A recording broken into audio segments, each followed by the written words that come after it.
Delve into the annals of America's paranormal history, and one case invariably claws its way to the surface. It's a story so chilling, so disturbingly well documented, and so profoundly terrifying that it continues to send shivers down spines nearly 2 centuries later.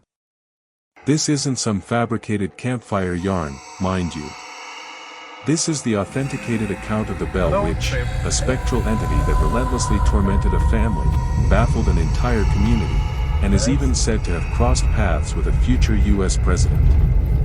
Brace yourselves, because you're about to confront the unspeakable terror of the Bell Witch. It doesn't just whisper your name from the shadows, but actively, physically assaults you, leaving painful welts and invisible handprints on your skin. What if this malevolent, unseen force held the ultimate power, the terrifying power of life and death, over those you hold most dear? This wasn't a figment of imagination or a fleeting nightmare for the Bell family in Adams, Tennessee. This was their horrifying, inescapable reality, a torment that began to unfold in the seemingly peaceful year of 1817, marking the start of one of America's most terrifying and baffling true hauntings. A family's peaceful beginning, an ominous start. John Bell was a respected farmer, a man of standing in his community. In the early 1800s, he relocated his family to a prosperous farm in Robertson County, Tennessee. Life along the Red River was, by all accounts, typical for the era, defined by diligent work, close-knit family bonds, and a profound connection to the earth. An elder in the Red River Baptist Church, John Bell was a veritable pillar of his community. Little did they know, their ordinary existence was on the precipice of being violently shattered by an evil beyond comprehension.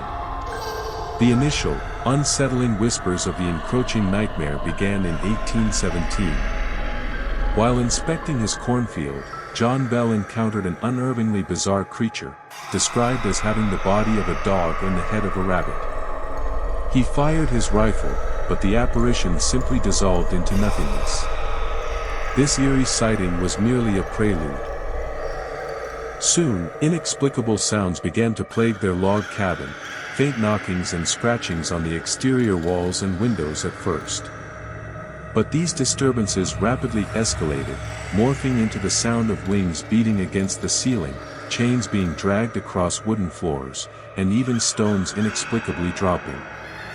The family would hear phantom rats gnawing at bedposts, horrifying choking and gulping sounds, and the heavy breathing of an unseen presence.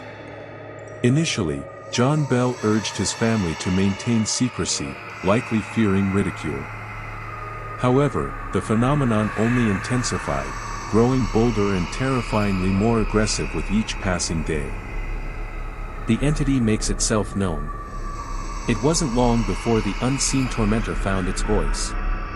What began as faint, almost inaudible whispers gradually coalesced over weeks into clear, articulate speech.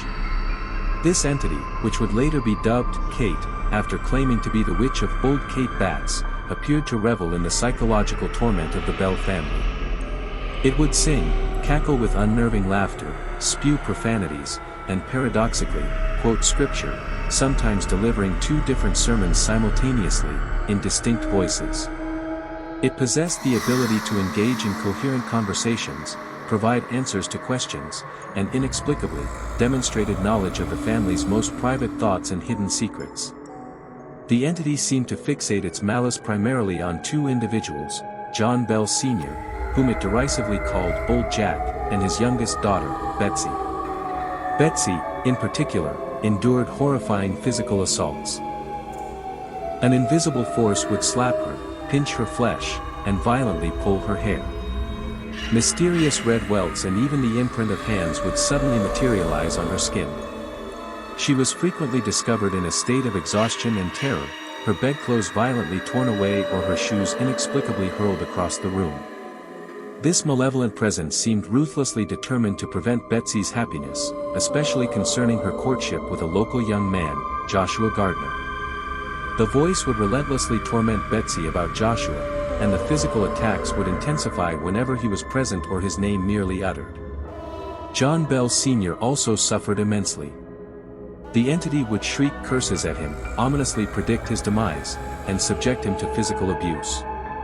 He began to experience debilitating health issues, including a recurring facial twitch and difficulty swallowing, afflictions the entity cruelly mocked. Witnesses and wider terror. Inevitably, word of the bizarre occurrences at the Bell Farm spread beyond its confines. Initially skeptical neighbors and friends ventured to the homestead to witness the phenomena firsthand. Many departed as convinced believers, having heard the disembodied voice, seen objects move autonomously, or even experienced physical altercations with the unseen entity. The Bell residence transformed into a macabre point of interest, drawing curious onlookers from far and wide. Among the most enduring legends is a purported visit from General Andrew Jackson, yes, the man who would become president. Intrigued by the escalating tales, Jackson allegedly resolved to investigate with a contingent of his men. According to lore, as their wagon approached the Bell property, it inexplicably ground to a halt, immovable despite the combined efforts of horses and men. Jackson is famously quoted as exclaiming, "By the Eternal, boys, it must be the Bell Witch." A disembodied voice then reportedly responded, permitting them passage and promising to meet them again that evening. Later that night, one of Jackson's entourage, a braggart styling himself a witch tamer, boasted that his silver bullet could dispatch any malevolent spirit. Shortly thereafter, the man began to shriek in agony, claiming an invisible assailant was pricking him with pins and savagely beating him. So profoundly unnerved were Jackson and his men, the accounts say, that they hastily departed the Bell Farm at first light. Jackson purportedly declared he would rather face the entire British Army anew than contend with the Bell Witch. While some historians cast doubt on Jackson's presence due to the lack of his own written accounts, the tale has become an indelible part of the legend, underscoring the pervasive belief in this supernatural power. Moreover, this entity's attention wasn't solely confined to the bells. It occasionally displayed an uncanny intelligence, reportedly speaking in different languages, recounting events occurring miles away, and even foretelling future events. It could perfectly mimic the voices of others. One account tells of a skeptical Englishman visiting the Bells. His skepticism evaporated when the witch began to replicate the voices of his parents from England, divulging private family matters. Terrified, he departed swiftly and later wrote to the Bells, confirming the entity had indeed visited his family overseas, just as it had threatened.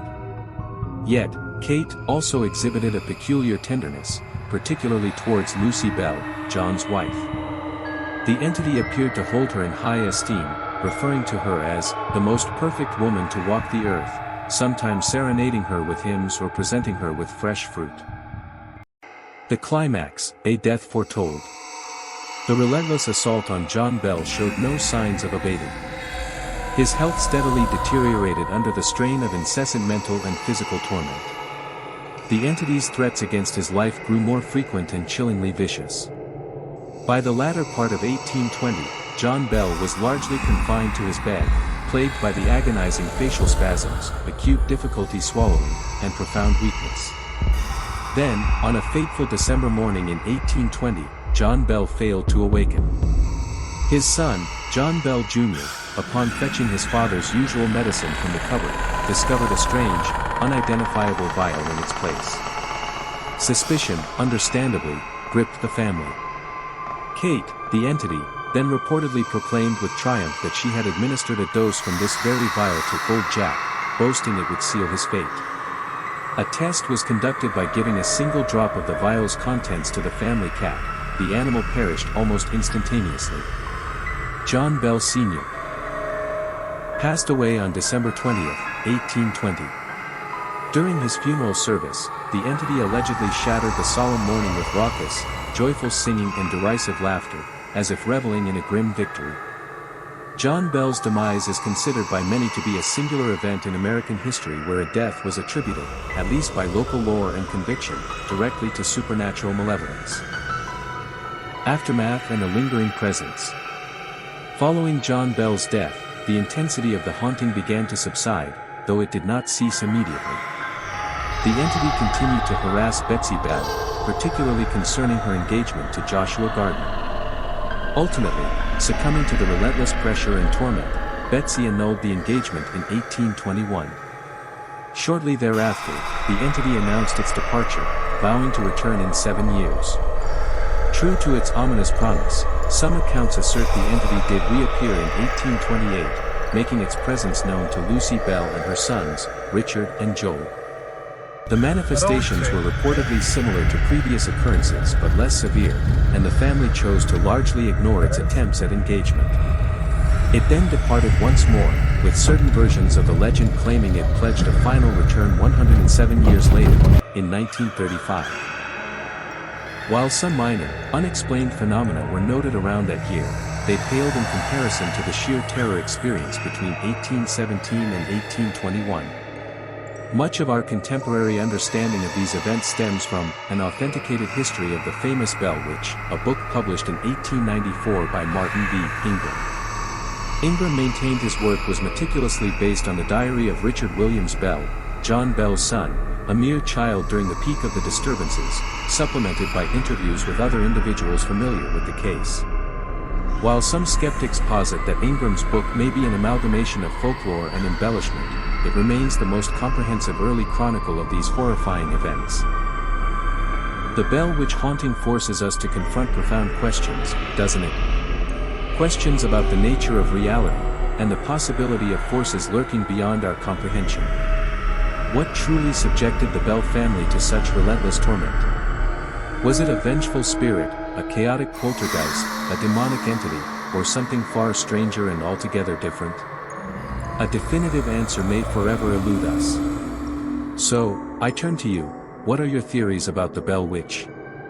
Do you believe such an entity could manifest and inflict such profound terror? Share your insights in the comments below. And if this chronicle of the unspeakable sent a chill down your spine, please show your support by liking this video, subscribing for more deep dives into the unknown, and ringing that notification bell so you're alerted to our next expedition into the heart of darkness. The saga of the unspeakable Bell Witch terror transcends mere local folklore. It stands as a stark, chilling testament to one family's harrowing battle against an unseen, malevolent power. Recognized as one of America's most meticulously documented paranormal encounters, it leaves us with the profoundly unsettling notion that the most formidable monsters are often those that remain invisible, the insidious whispers from the encroaching darkness, their true nature and motives shrouded in an unnerving and deeply terrifying enigma. The Bell Farm in Adams, Tennessee, may appear tranquil today, but listen intently, and you might just discern the spectral echoes of Kate's cruel laughter and the anguished cries of the Bell family, a haunting whisper from a tormented past that stubbornly refuses to be silenced.